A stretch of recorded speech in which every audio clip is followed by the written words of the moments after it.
Oh, you call me mediocre? Mediocre at best. Please call me mediocre drunk. All right, everybody, welcome back to the Sooner or Later podcast, where your three sloppily mediocre drunk uncles sit in the corner at the family party and talk about movies. Yeah. I'm one of your sloppily wasted fucking mediocre uncles, Joey, alongside the regulars, James and Eric, and a very sneaky fourth person. I don't know if this will come up on stream. Look, Alex is there. Look, is she so brown? Oh. In the corner. She's just sitting in. It's what she always wanted to be. She better not say nothing, though.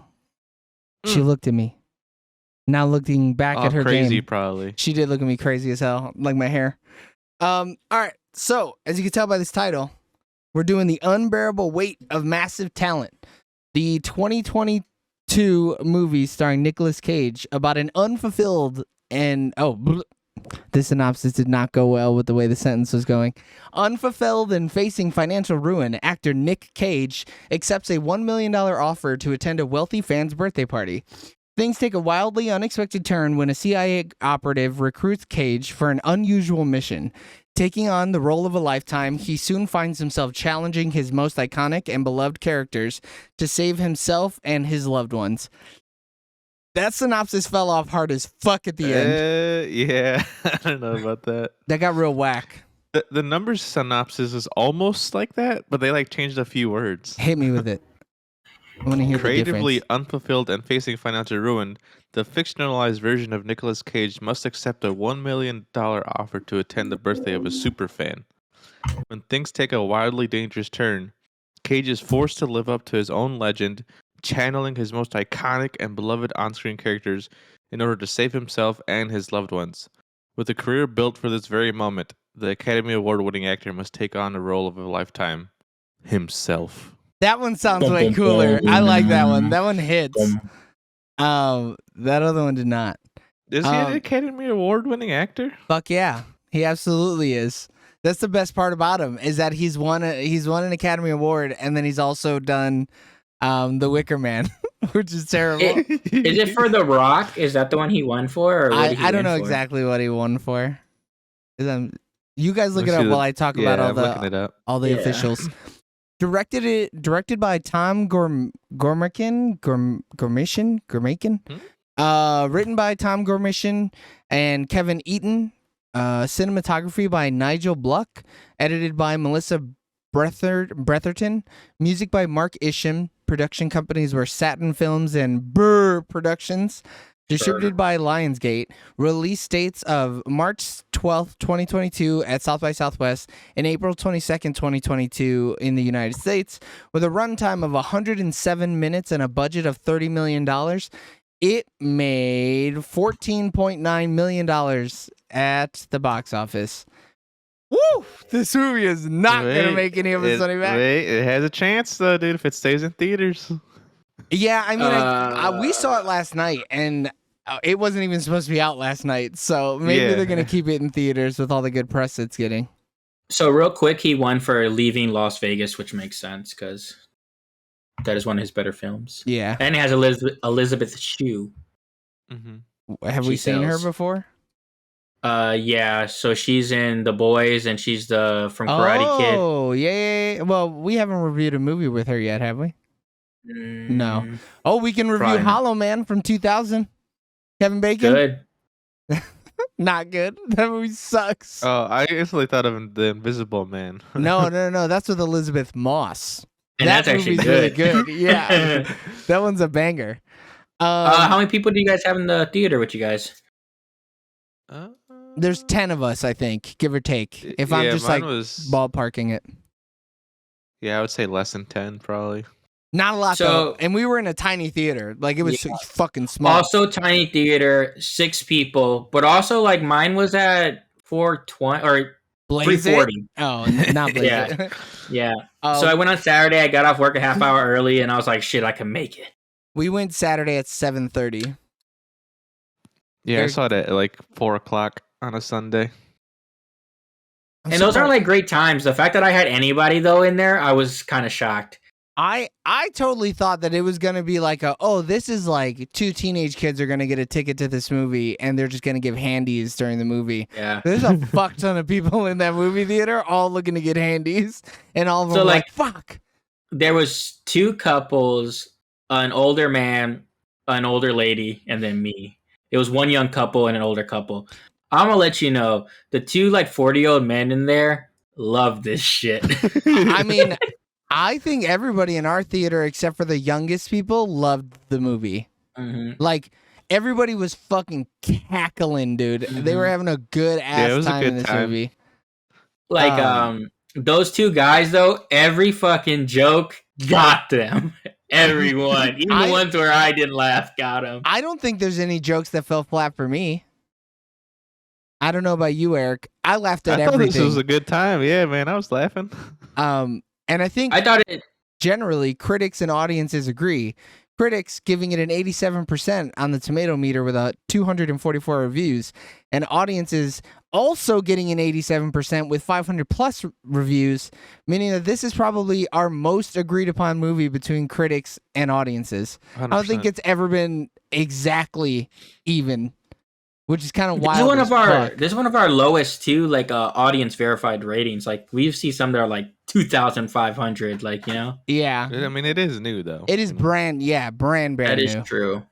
Critics' consensus: smart, funny, and wildly creative, The Unbearable Weight of Massive Talent presents Nicolas Cage in peak gonzo form, and he's matched by Pedro Pascal's scene-stealing performance. Yep. Pedro Pascal, my boy. The best thing they could have done for this movie is having Pedro Pascal. He is so fucking good.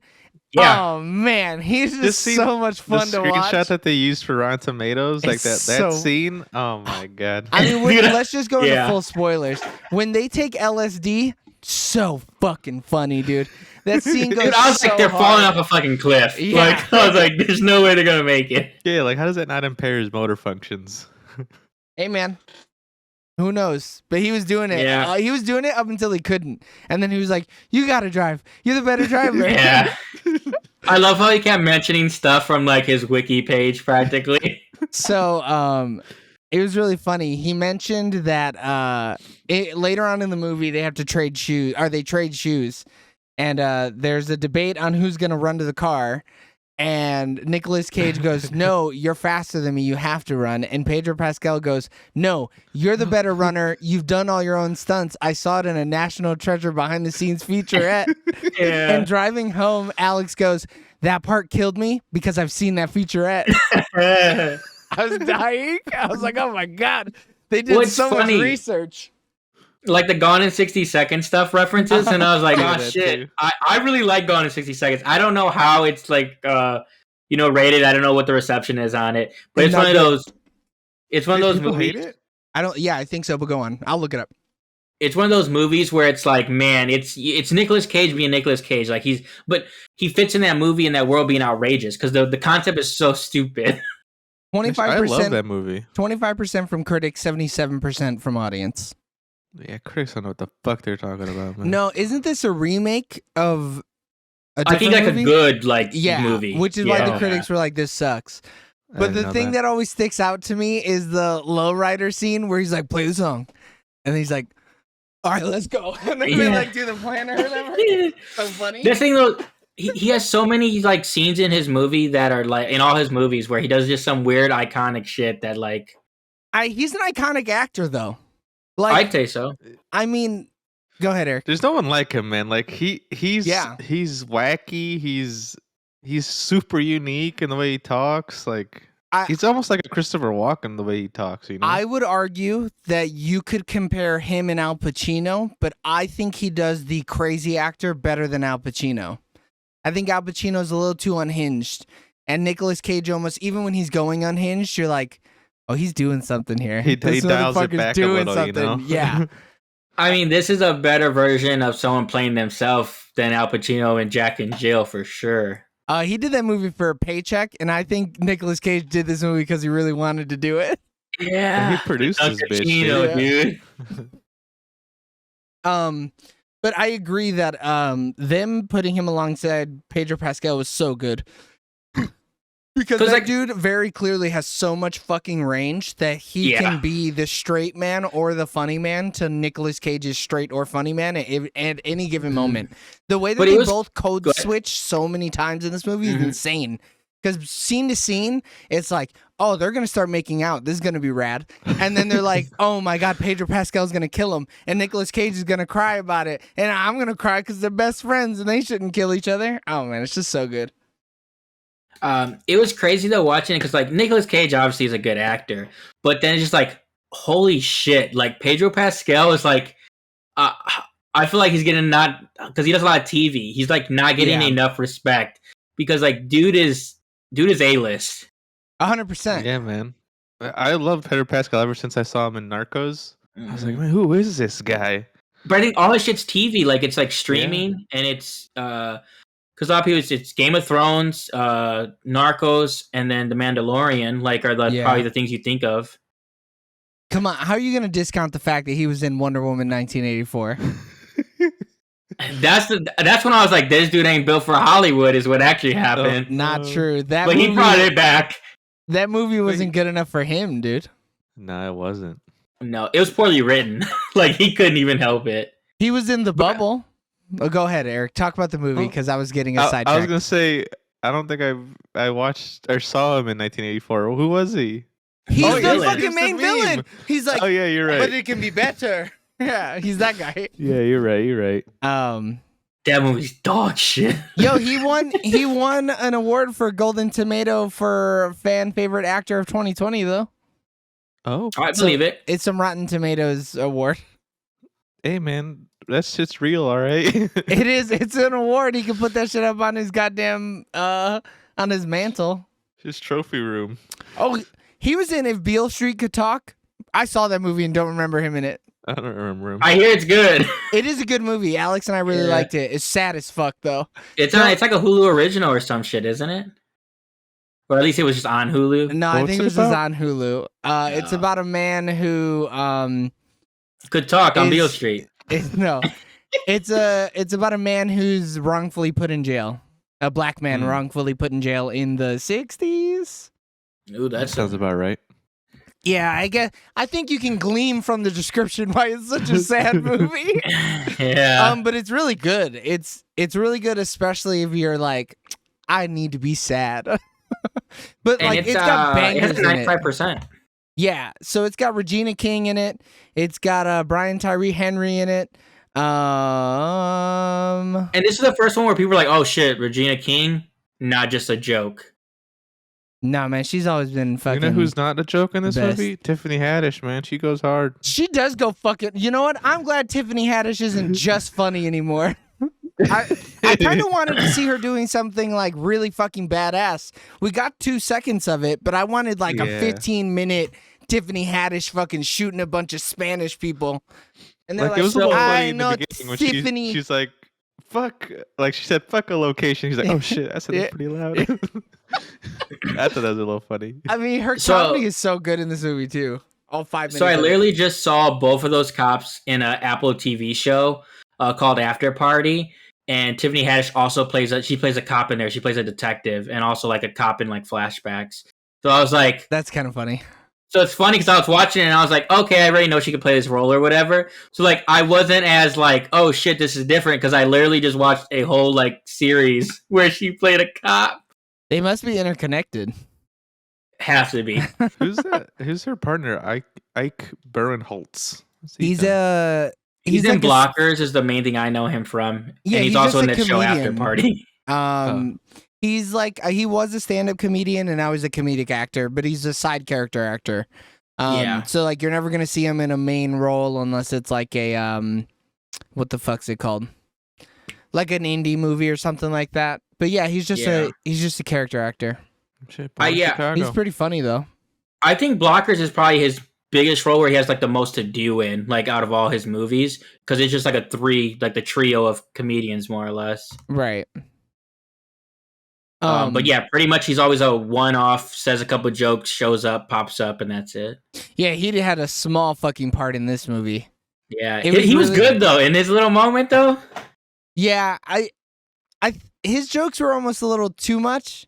I think he could have made like specifically the scene where Nicolas Cage is like breaking into the he's breaking into the security office and he's like trying to download everything. Like the amount of times he flip-flopped back and forth between like, oh fuck, he's dead and I'm gonna lose my job, and like, oh, he fucking did it, was like just a little too much. I was like, tone it back just a little bit, because even Tiffany Haddish wasn't like too crazy in that scene. And if you're outdoing Tiffany Haddish, there's a fucking problem. That's true. There's like an order to these things. But like now, like, cause she's starting to do more stuff where she's not as Tiffany Haddish, and I think that's helping her out because she's starting to know when to kind of like pull back. Which is what I'm saying. When like, to piss on the audience and when to not. No, she was in peak form in Girls Trip. I'll have you know. There are very few scenes in Girls Trip where I'm like, they should not have let her riff. But like they act together a lot, which is weird because they also star in like this independent film called The Oath, Tiffany Haddish and him, and they're like a husband and wife or something. Huh. So like they do a lot of projects together, which is weird. They might be banging. Oh shit, he's in Neighbors. He's the other fucking like the friend that works together with Seth Rogen. Yeah, he's a character actor. I'm sure he's in a ton of shit. He's so funny. Honestly, when I'm looking at all this shit he's in, I'm like, oh, dude, yeah, he's funny in that. Yeah, but I would never have him lead a movie. Ever. No. It'd be exhausting to watch this man for an hour and 45 minutes. I need to watch the movie The Oath. It's probably dog shit, but he like he produced it, he wrote it, he directed it, and he starred in it. Yeah, that's the only way he's gonna get a starring role. Yeah. That's the Mark Wahlberg situation.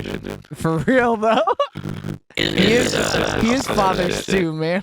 His father's good. No, we discussed it last week. It's audiences like it, but critics don't. So you know. Okay. That makes sense. I feel like Wahlberg's gonna show out. Right. But that movie was at 60%. So good for him. Yeah, at least he didn't make a complete stinker. I know no one's seen it though. Right. Two reviews. I loved throughout this movie whenever they would show like movies that I've never seen before from Nicolas Cage, like the one where he's like a Secret Service agent or whatever. I didn't know that was a movie. I had no idea. And then they showed a clip of it and I was like, holy fuck, that movie is real, and now I have to watch it. I mean, he's done so many movies, like I got all the references. Even the young Nick, I'm like, is he from Gone in 60 Seconds? Like, who would Nicolas Cage is it? No, it's just a young Nicolas Cage is what it's supposed to be. It's not from a specific movie. It's just an era of Nicolas Cage. All I could think of was Gone in 60 Seconds every time I saw him. He was a little more unhinged than the character in Gone in 60 Seconds, though. It was more so the visual, and then he looked rough. I didn't think it looked bad at all. I didn't think it looked weird. Yeah, it definitely looked weird. It's a fucking $30 million movie. Of course it's gonna look weird. But I didn't know the budget on this, all right? Yeah, I know. But like, I don't think it took me out of it. I was like, man, you see him 3 times? That's fine. I'll take it. And every time it's funny. Like every all 3 times that he shows up, I got a fucking kick out of it. When they make out, when they kiss each other. It's so Nicky Cage knows how to smooch, and then he pushes him on the chair. It's so good. I thought though when we first see him, I was like, oh, I thought it was from Gone in 60 Seconds. I was like, oh, cool, we're gonna see different versions of Nicolas Cage pop up in this movie. And I was like, all right, go try it. Where you at? They show that in the trailers? So, no, right? That was a complete surprise? No, in the trailer, you see a scene where you see the scene at the bar after he tells Pedro Pascal to send him the script, and he goes to the bar. You see the scene where Nicky Cage goes, I'm Nicolas Cage, or I'm Nicky fucking Cage. You see that part. And he's even de-aged and everything. But like, it's so fast, like you see him yelling and that's it. And so you really didn't know what was going to happen. And I was surprised. Was a good twist, though. Yeah, that he showed up like that. But I don't think they ruined any of the jokes in the trailer. Cuz you saw a lot of them. The trailer. How the fuck have you never seen the trailer for this movie? Dude, how do you guys not see these trailers? No, I saw this trailer. I saw it like 15 times, and I was still excited for it. I never seen it once. Do you just show it to Dude, movies it'd 4 be like- minutes before they No, start? I see like 5 trailers. They don't ever be playing bullshit. shit, I guess. Nah, you're on your phone You- or something. There's no fucking I way. remember, so like this, okay, I No know way. what trailers I seen this time. It was the My Alex Garland Facebook, movie. And then my Instagram, my Yeah. Snapchat, my Instagram again. And now movie. Yeah. I watch them. No, Maria like, I literally Menounos. never seen this trailer. Okay. What else did you see? All right, go ahead. So you saw Men, is what it's called, not Alex Garland movie. Hey, Alex Garland movie is what it is. Men. So then, fuck. Now I've lost them. No, all I know them is by their directors. I gotta know the movie It'd be name. like me saying, "Yeah, I never saw a Top Gun Maverick trailer." I mean, that one definitely showed up. I see that one. I've legit seen that movie, that trailer like 7 times. You know what? Let me just tell you. I'm sick and tired of the Top Gun trailer at this point. I'm sick and tired of the Men trailer at this point. What other trailers did we see yesterday, girl? And they were Wait, you're sick and tired of Top Gun, dude? sick No, and tired of Top Gun trailer. Hype. Which I'm one? still so hyped. Yeah, Men. Yeah, I said. What's the other one that we were like, man, fuck this movie? Downtown Abbey, I'm seeing Nope. too much. Oh man, bro, I'm tired. Downtown Abbey sucks. I'm sick and tired of the Nope trailer too. Stop showing me that shit. Oh, come on. This dude. is the second time I've seen the Nope trailer. I've This seen the it. 4th or 5th. I've seen it like 8 times. Yeah. I'm gonna fucking. They show that every time. It's so, and it's the same trailer. Not that I want Yeah. a different one. Just stop showing Oh, me. I already got my The ticket. new one bitch. Go ahead. the new one I seen was something with a nun and it's like demonic So something. it's the Devil's Light. Oh, because it's That- Lionsgate. Yeah. Yeah, but that's the newest. That's the only new trailer that we saw, and I was like, this movie looks great. It's probably gonna be bad. Yeah, but it's a different. That was trailer, also the so only I'm new in. one I think I saw. Yeah. And then there's one more I had to have seen. Was it was it animated movie? No, not for No. this. Damn. I don't remember. Either way, I get hyped every time still with the Maverick. Yeah, Top Gun. Yeah, I'm fucking in. They're like, Nah, we're I'm the over best it. of the best. Who's gonna teach us? Who's gonna teach It's like- us? My father believed in you. I won't make the same mistake. Dude, I fucking love Miles Teller. I don't care what nobody says. I never said he was bad. I'm just tired Dude, of he seeing the walks fucking in like trailer. a goddamn stud, all right, dude. Dude, See Miles him Teller's walk in? the shit. The fucking Nobody looks like fucking Goose and looks like this shit. All right. Yeah, dude, he's badass, dude. He could fucking arrest me and beat me with a club. I don't care. I don't think they have the authority for that. I mean, he looks like a cop.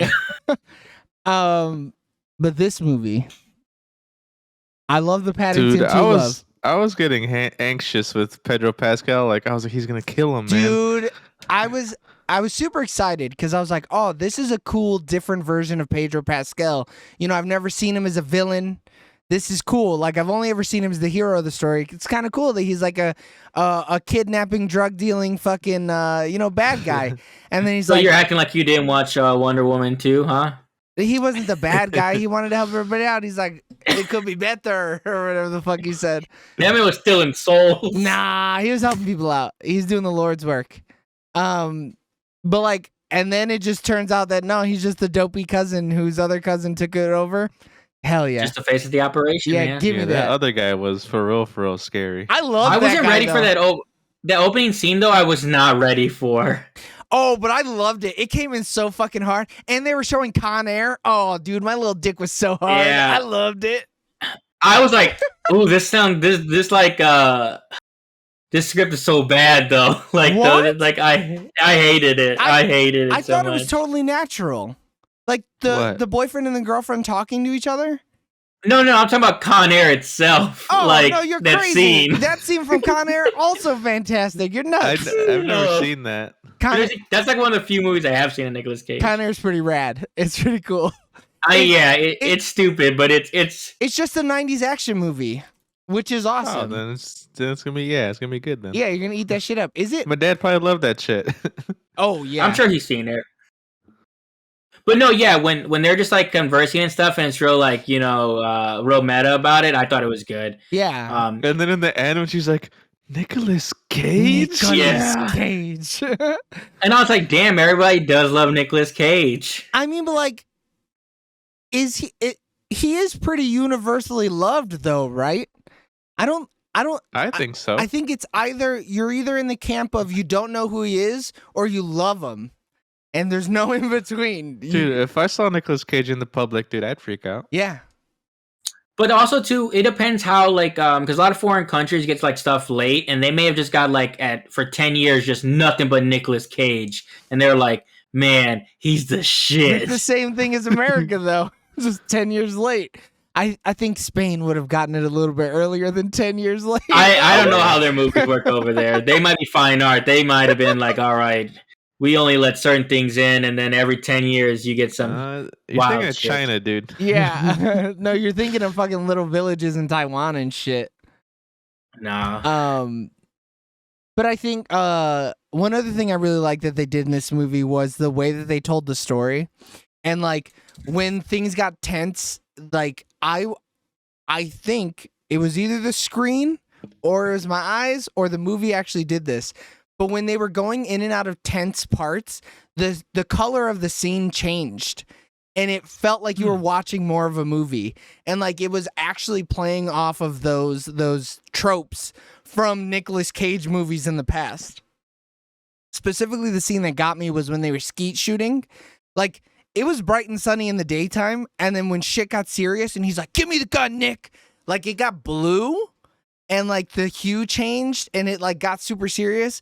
And then as he's talking about it, you think he's talking about the fact that he's working with the CIA, and then all of a sudden he's like, it's how you feel about your daughter, Nick. You gotta mend the relationship with your daughter, that scene Nick. too, man. I was like, oh shit. Yeah, it got so tense, but like the whole feeling of the movie changed because even 5 minutes later, when you realize that like, oh, he has no idea he's working with the CIA, the scene gets brighter and like the whole movie gets brighter and lighter, and like you start to not be as nervous anymore. And then the scene with the cousin happens like 10 minutes after that, and you're like, oh fuck, oh no. It got me. I'm not gonna lie. I didn't see it coming. I didn't either. Which is good though. I feel like if you see it coming, it's gonna be less fun. But like most of the time they telegraph it, so I thought honestly it was fantastic that I was like, oh shit, because like he's not doing anything, but there's enough scenes where like, okay, sure, yeah, you know, he's hiding it. Like he's so used to like putting on a persona for everyone, it wouldn't take much to put it on for Nicolas Cage, and then like he's just like a fanboy, so it's a little weird, but it's like, okay, sure, you know, the North Korean guy loved like Elvis and fucking Dennis Rodman and shit. Yeah, like I get it. If you're a warlord, you're still a fan of things. You can still like shit. Yeah. You're totally so still. It got me. I was like, okay, I believe it. And then it's like, oh shit, the cousin. That makes so much more sense. Well, and it helps too that it's Pedro Pascal, right? Because he's so warm, and you're like, man, you're stealing kids, but like, you're excited to hold that beer next to Nic Cage, aren't you? Yeah. But I was like, you know what? Maybe it's better for Spain if they combine the cartels. I don't know what's going on there. I would assume it's not going to be better for anybody. Eric, talk some more. Give me more. I don't know what to say, man. The shit was a good time. I especially loved the paranoid bit when they were like, just laugh and look over. And then he laughed all crazy. That was pretty funny. So I posted Spain's like top box office. They get all the big movies. I figured they would. But it's really not that country, man. They don't spend that much money though. What do you mean? You do understand that like Spain is the size of like Montana, right? Yeah, I guess I could look at it. I don't know. I feel like Japan would probably spend a lot, but they love modern shit. Japan is also like the size of a state. The size of Florida. Yeah. International. But and even though like they showed the whole like that wall bit where like they were trying to jump the wall. Yeah, that was hilarious. Trailer, even though they showed it in the trailer, it still got me in the movie. I think the best part about it is that it gets you because you don't understand the context. You think you know the context because in the trailer, you know, they talk about you see Tiffany Haddish and oh boy, and they're part of the CIA, and you're like, oh, okay, well, he's working with the CIA. They must be running away from somebody. And then you get to the movie and it's like, no, they're just fucking rolling tits. They're tripping balls. Like, it's so funny. So like, since I either don't remember the trailer or didn't see the trailer. But long story short, I did not know that's how it was gonna go, and I thought that shit was hilarious. Even if you saw the trailer, you'd have no idea that that's what led up to it. Like Yeah. you have no. But like idea. I didn't know anything. I just thought it was hilarious because he kept falling because he's not that far down, which I thought was hilarious. And then when you find out, like, oh shit, there's no blocking, I thought it was hilarious. See, that part they gave away in the trailer. That he just walks around or whatever. Spain is 19 times smaller than the United States. Yeah, United States is big as fuck though. Right. For no So reason. when you're like, oh, they don't spend as much. They have 19 divided by 19 the amount of space that we have. I don't know if their population size is that small. Yeah. I mean, the leading box office markets are China, United States / Canada, Japan, United Kingdom, France, Russia, South Korea, India. That's kind of weird for India. I mean, India has like 1 billion people in it. Yeah, they I have don't the think most it's that people. weird. But no, I figured they would be higher because like Yeah, but not they all got of a them. billion people. Not all of them, though. Like some of them, I'm sure are still living in huts because I'm sure certain areas of India are second world countries. Japan is 26 times smaller than the United States, by the way. Well, it's the 12th largest market for movies, Spain. See, look at you, man. Yeah, that's not very big. 12th is pretty far down the list, I feel like. Yeah. Um, Well, now we know. what else? The Family. I didn't give a shit. I felt like Yeah, I was it like, felt like filler. all right. Yeah. I feel like they were dogging on my boy Nick too much. He couldn't Nah, have been Nick's a that piece much of shit. No Nah, way. He's a man. goddamn movie star.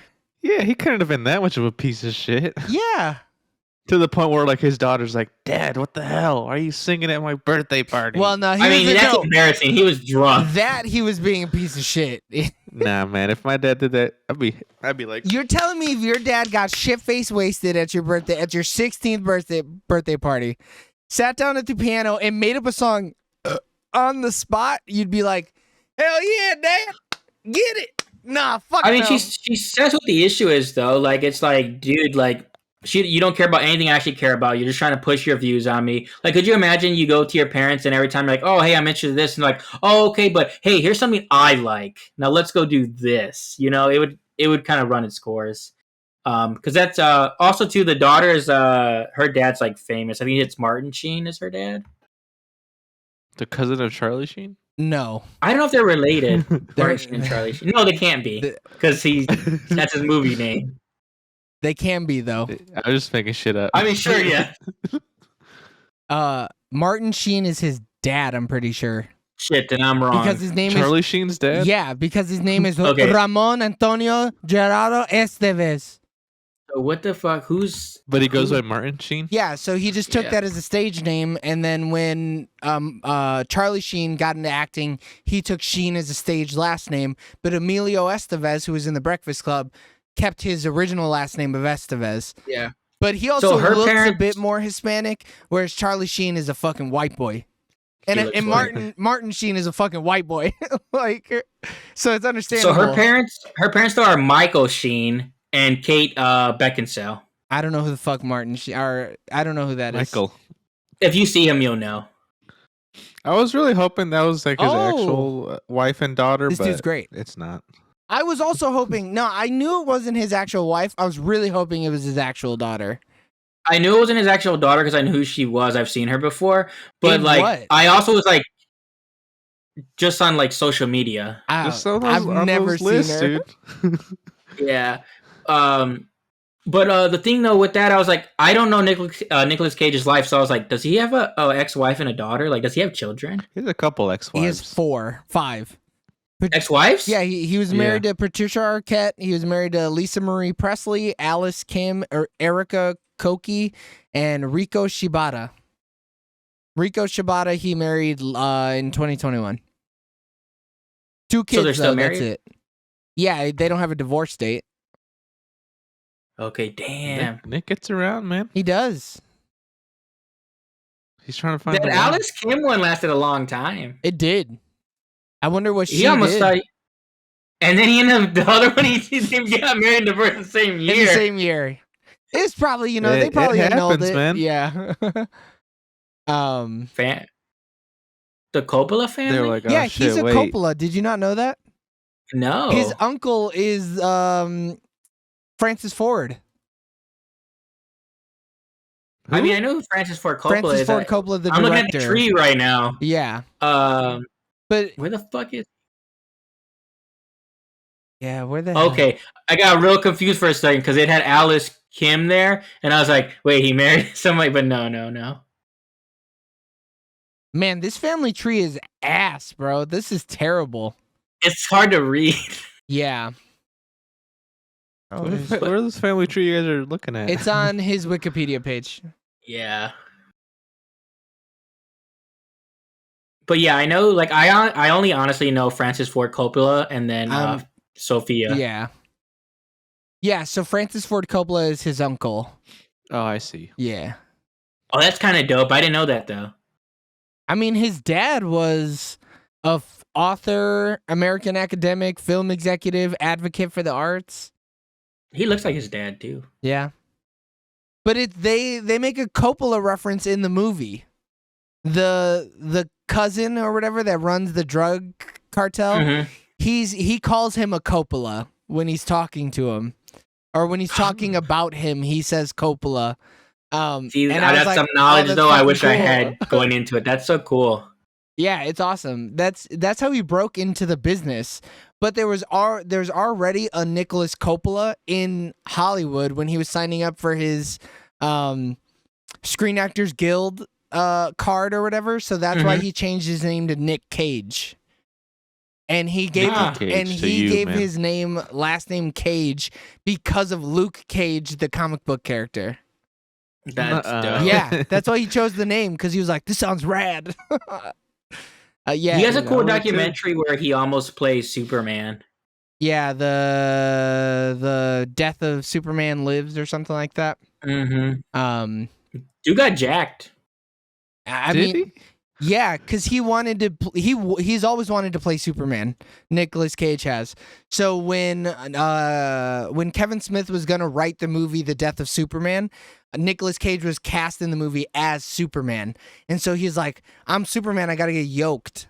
So he just started working out. Like, he had padding or whatever on the suit, but like he was like, "I'm going all in. I'm gonna fucking method act. I'm gonna learn how to fly." I don't think he did that. Dude, he's really killed in his last couple roles. I mean, he said himself, right? He said like he's done his best work in the past couple of years. He said, Yeah. which Because you got this, you got Pig, Spider-Man Into the Spider-Verse. Yeah, but Spider-Man in the Spider-Verse, he really didn't do much. I mean, you know, him and fucking John Mulaney had the same amount of screen time. But like Mandy and I would say Mandy and Pig have done a lot for his, like, him showing his acting prowess in the last few years. I really enjoyed him in the Kick-Ass franchise. I thought he was great. Yeah, he was cool. It just sucks that he was only in the first one. Yeah. and people are loving this movie, so it even more enforces that he's done his best work in the past couple of years. Yeah, it'll be interesting to see where he goes from here, though. It's so interesting though, because I think the 2000s were just bad, like, because the 90s are good. I mean, they talk about it Hey, man. the movie. They said He didn't go anywhere though. no, we're back, even though we didn't go anywhere. I mean, what they talked about in the movie is 100% true. Like, he never paid bills, and he's behind on taxes, I'm pretty sure it was, and he was like acting just to pay shit off at that point. Yeah. Because like, a whole wiki knowing- that says real estate and tax problems. Yeah. There's a lot of like people with money though. Like, because he even says, and he's like, "Oh yeah, no, it's gonna be taken care of. Like, I'm, it's fine." But it's like, bro, you owe them $600,000. Yeah, but he thought he was gonna get that movie. Yeah. Dude, when he fucking Dude, he puts just on wanted to that read, Boston dude. accent. You mean, yeah, with that broken ass Boston accent? Yeah. And I then didn't hear a fucking line of Boston in you're there. crazy. He He had, didn't say it's ours. yeah, he had certain words where it was hard Boston, and then other words where it was just like, oh, he's just talking normal.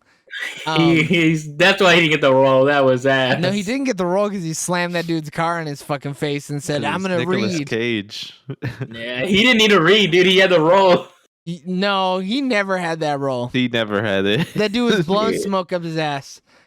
Man. I mean, but like after that read, he really did not deserve that role, anyways. It was really bad. No. And then he says it again as he's the Italian dude. Dude, that callback is so fucking good though. And he's like, "Do you want to say anything else, Nicolas Cage?" He's like, "It takes 13 milliseconds for the brain to send a signal to the hand." Yeah. Oh fuck! Oh, it's so good. Yeah, I love that man. part. I loved him showing up as that guy too. Oh, when I he was like, showed what up the as the fuck? Italian drug dealer and his wife was like his handler or whatever. Dude, she was such a badass in that scene. It was so good. And then, like, I don't know, did you guys actually catch his face falling off before the cousin noticed No. it? You can see it in the scene. It's super obvious. And I was like, oh, his face makeup is fucked. I can't believe they left that in the movie. And then he's like, what the fuck? And I was like, oh my God, he's noticing it in the movie. Holy shit. Yeah, because once he like pulls over to it, you see like the light change. Like you can see like the difference, like from it peeling, like you see the color differential. You could see it in the scene because it cuts from Nicolas Cage to the cousin when he notices, and you see it. It's plain as fuck, and it's just like hanging off his face all crazy, and he rips the fucking nose off of his face. It's so good. So the only movie I know the mom in, or the wife, I guess you would say, is Game Night, but I don't remember her in Game Night. I also don't remember. Yeah, I don't her in know. Game I don't Night. know who she is. She was good though. The 10 or 15 minutes or whatever that we got with her. But I mean, everyone in Game Night is good though, so I'm sure she kills it. Like I'm Yeah. just not remembering her. What was I gonna say? But she kind of started. Yeah, she's been acting only since 2001. But I think from this like movie on, like she might get a lot more roles though, because really, even in that one scene where she turns it on, I was like, oh shit, like because she's just playing like a mom. But then when she plays like that hardcore one, I was like, I'd watch some fucking Netflix series where she's a fucking bad bitch. yeah, but I don't want her to be on a Netflix series. Those get one season and then that's it. They just fall into the fucking ether. I mean, I don't straight to Hulu shit. I don't know that she'll get too many roles after this, though. I don't think any of the side characters will. I'd be shocked if they did. This movie was really highlighting the stars. Come on, Pedro Pascal's not a side character. He's a star. I would argue he co-stars in this movie with Nicolas Cage. He adds so much emotional weight to it. There's no way anybody could consider him a side character. Like it's a Nicolas Cage movie, but it's a fucking Pedro Pascal Nicolas Cage buddy cop movie, is what it is. Yeah. I mean, this movie is nothing without Pedro Pascal. Like it would have failed. I don't know that there's another actor who could have played the role. I really don't think so. Oh man, Demi Moore though as the mom when they make the change from real life into the movie at the end. I didn't expect that shit, man, dude. Those I didn't either. That was hilarious. But those like cuts that they did where it was like a time jump for the cut. Oh man, they were so perfectly done every single time. Like They started doing it when it was Nicolas Cage talking to the CIA agents, and then it's like, imagine if your daughter was being kidnapped or whatever, and it's him at the party, and they're still talking to him in the office, but it transitions to just him being at the party. Oh man, so good! It's just good filmmaking. God damn it, I love it. It was fantastic. I was like, what the fuck's happening here? Is this all a fucking pipe dream? Well, yeah. I also thought that. It got me for a second. There's a lot of things that were getting me in this movie. I was worried about that, and then because we never saw Pedro Pascal after he jumps out and like shoots at his cousin. I was like, fuck, he died. That sucks dick. That is not cool. Yeah. And then he sees I love how she had the fucking straight just machine gun though. Oh yeah, Gabrielle. The girlfriend. Yeah. And then I think they used the same shooting, like I think they only filmed the cousin shooting out the window once because his facial expression is the same and he shoots the same amount of bullets every time. And I'm like, are they just reusing the same shot over and over again? It might have just been me like not really noticing the subtle differences, but I was like, I think they just reused it every time. I mean, if you could save money, fucking save money. Yeah, you might as well. And it's like moving so fast, there's no way anybody would really notice that. So she plays though in that movie Game Night, like the one younger brother's like girlfriend or whatever that they're like on a first date. Oh, That's okay, who she okay, plays okay. in that. Yeah. All right, boys. I'm gonna just go to the ending questions if we got nothing else to talk about. Yeah, I see. That's the issue when we get to certain movies like this. Like, Yeah, but I don't Northman have we any talked problems for an with hour it. and a half, and we didn't have any problems about that either. We just bullshitted more Yeah. during that one. yeah. Yeah, we got. I mean, there more was off more topic. jokes for Northman. Yeah, there's no jokes here. This movie's too good, Yeah. too kind, too warm-hearted. I mean, and it's a comedy, like, so it's like, it's action comedy. It's like, we like the action sequences, we like the jokes, Yeah, like, we can't make any more jokes that the movie didn't already make. yeah. All right. I mean, we didn't talk about the whole like him touching like his forehead. He's like, I think I touched my forehead, guys. Yeah, that was hilarious. him doing like the spy shit is so fucking funny. And then he's so And then, like- confident afterwards, and he's like, Yeah. I could do this again. I could be a spy. Absolutely, I could do this. You And then they wake him up by saying action. Oh man, it's so good. Well, I love when he switches to his like dramatic actor, like action movie persona, like voice or whatever. Because then and it's like there's just moments where he's just like he's like, okay, I am Nicolas Cage, the actor, and it's just like it's just so funny because it's like He's feeling the movie's himself. meta. Yeah, it's super fucking meta. That brings up a good point that I thought about while we were watching the movie. I was like, this is the most meta movie I've seen since a Scream movie. I don't think any other movie has been this meta and done this good of a job. Because the Scream movies are meta as fuck. They're so meta. And they do a great job balancing the actual action that's happening and the meta-ness that they're commentating on. And I think this movie's been the only one to be able to do it this well, where it's like, okay, they're being meta, they're talking about, making this movie, and they're talking about their characters being paranoid, but then they're paranoid at the same time. And it doesn't pull you out of it. It just keeps you enthralled in the movie. And I don't know that there's a better movie at it than the Scream franchise. I didn't know about the Scream. I didn't know they Scream were meta. Fucking meta as shit, all of them. And this newest one, super meta, and it's so It's just good. meta movie. I love it. It does it so well. Huh. Oh, it's so good. You can't watch I've the only fifth seen one. the scary movies, so I've never actually seen Screams. No, you got to watch, and Alex can chime in here. She can unmute if she wants. I think you should watch Scream 1 and 2 and then 4 and 5. And you'd be At like, that point, watch them all. no. Don't watch 3. Skip the third one. Skip the third one. The third one is universally known as shit. Absolutely terrible. And they're not all actually scary. They're all just action. No. Slashers? They're kind of There's scary. some jump scares. Go ahead, Oh, girl. okay. There's some jump scares, but yeah, the third one doesn't really matter that much. Yeah, but the fifth one calls back to the first, second, and fourth movie.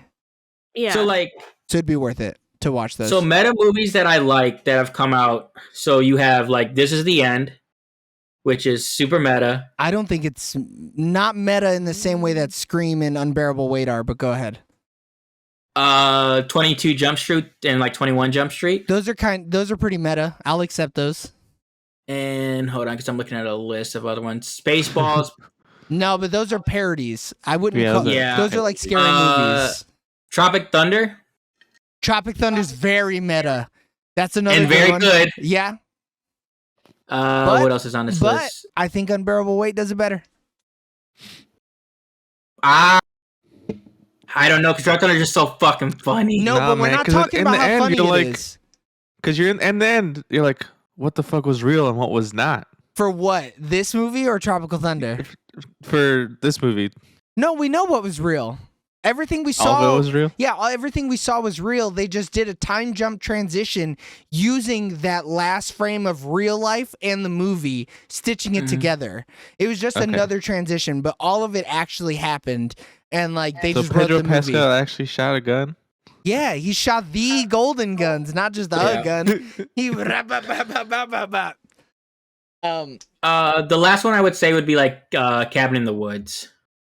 I never watched yeah, that. but I would agree that is super meta, but I would argue that this movie still falls Yeah. below the I Scream love franchise. the Cabin in the Woods, though, no one dude. said it was bad.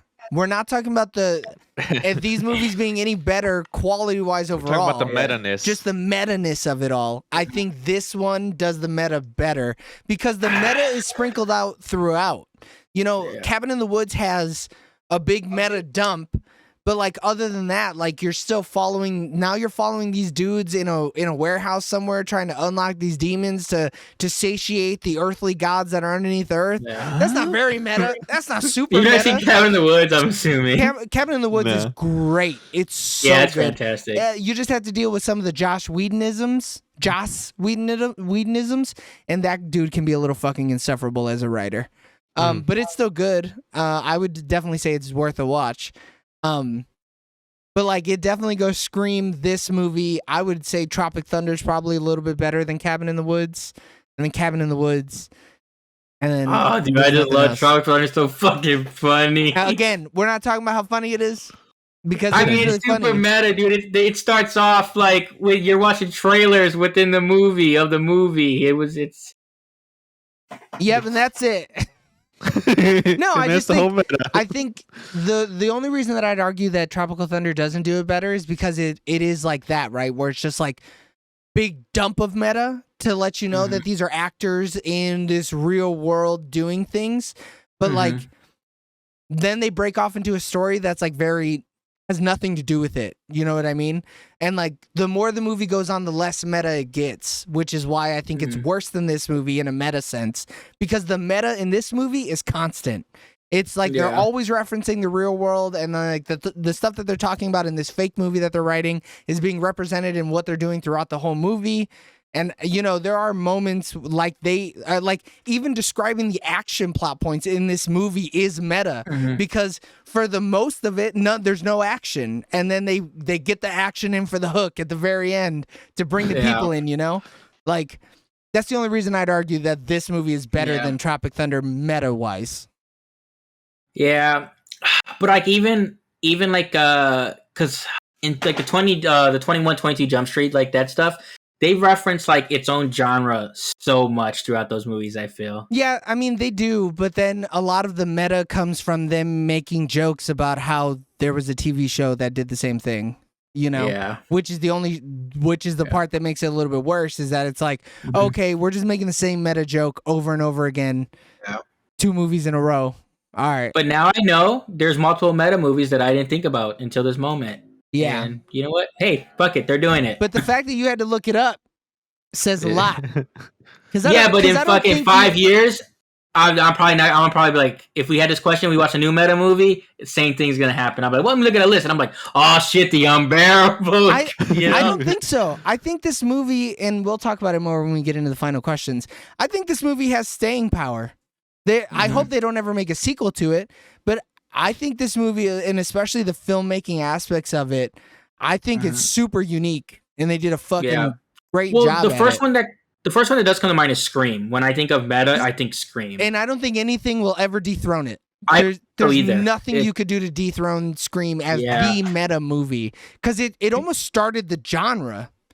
Because there's been sprinkles of meta movies throughout film, but like that was the first one where like people were like, oh shit, meta is a thing. Yeah, and I mean, you can argue like any other meta horror movie is really just trying to be Scream.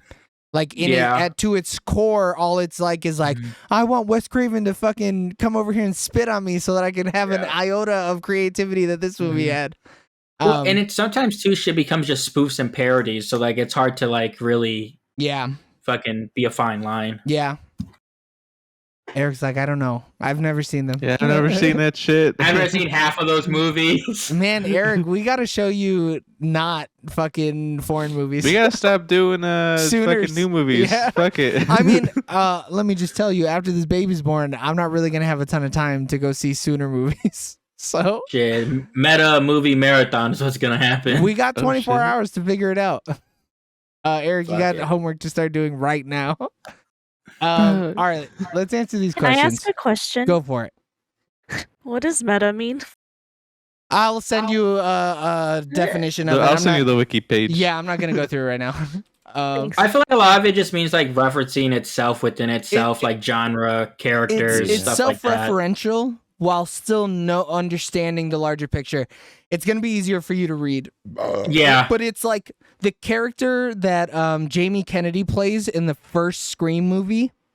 he is meta because he's in a Scream movie, he's in a horror movie, a slasher movie, describing how characters should be acting in a slasher movie, right? That's meta.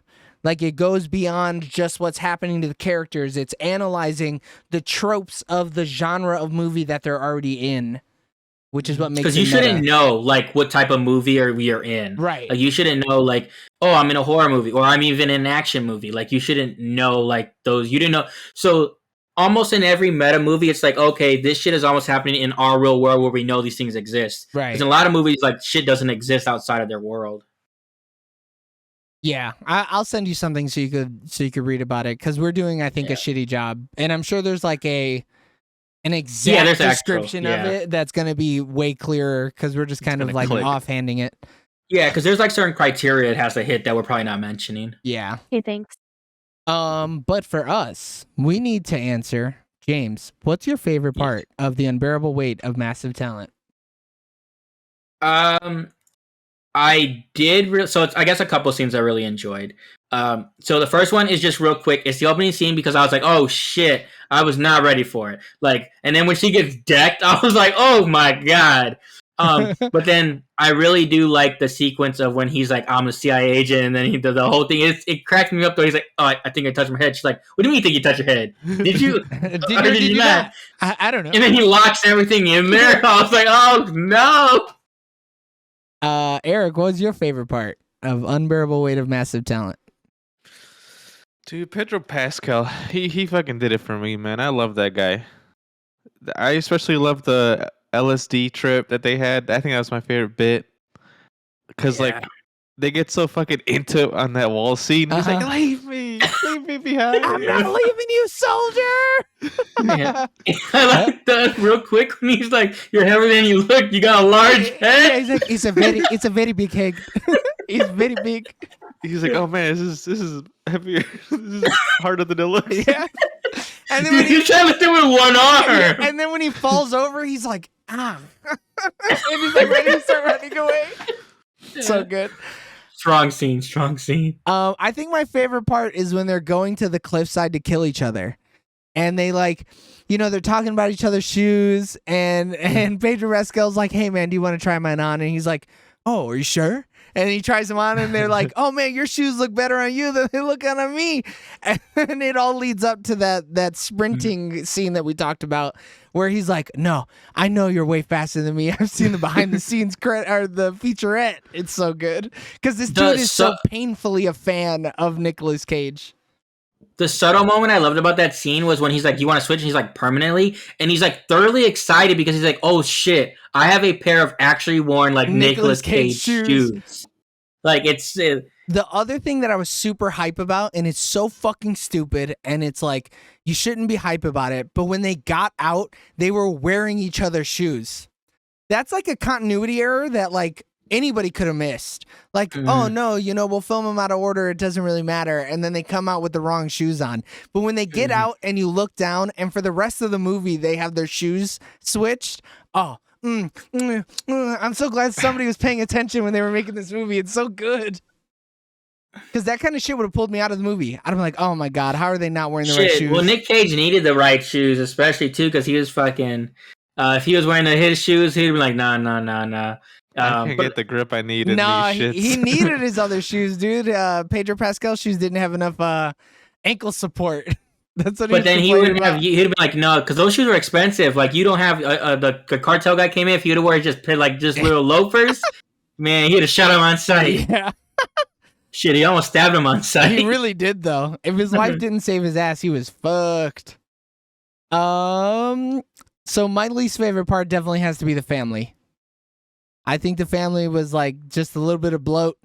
They should have added 15 minutes and gave me a little bit more family, or made it an hour and 30 family. And just took the family out. Yeah, and I would have been fine with it. But that's like a small gripe. I think everything else in this movie is fantastic. Eric? I think I had to agree with you. And maybe the CGI, but like you said, it is $30 million. They did what they can. Could you imagine this movie with a $50 million budget and they put another $20 million into de-aging Nicolas Cage? Shit. It would have looked marginally better. It would have looked uncanny. Yeah. You'd be like, huh? Wow. Is that him? Wow. James, what was your least favorite part? So it kind of slows down from the punch to the face to like before Pedro like Pascal comes in the film. It's like after the girl gets knocked out. So all the movie from that point until he like goes to the island, I'm like, oh, okay, yeah, sure. Like I like it. I don't see what the people are raving about. And then The family shit. once you introduce Pedro Pascal, it's like, oh, okay, I'm starting to get this, and then it really like shifts into gear.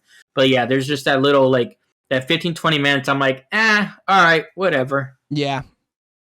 Cinema score. Would we rent it? No. Nah. Would you buy this movie physically? Yes. Maybe. Maybe because like I know I missed hella shit. Like I need to see what I missed. Yeah, but that means you could just buy it digitally, which I will not be doing.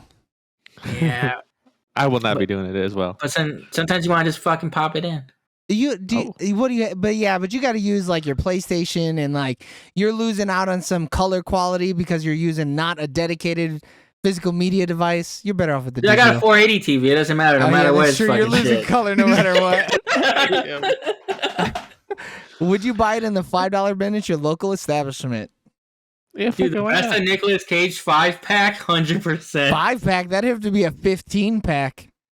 For you to be able to get all the references, you'd need That'd at be a least box 10 set. movies. Dude, Yeah. that would be crazy though if they did make one where you get with all the movies referenced in it. I'd fucking buy the fuck out of that. That'd be really cool. I'm sure we could put a list together. We just have to wait for this movie to come out on digital.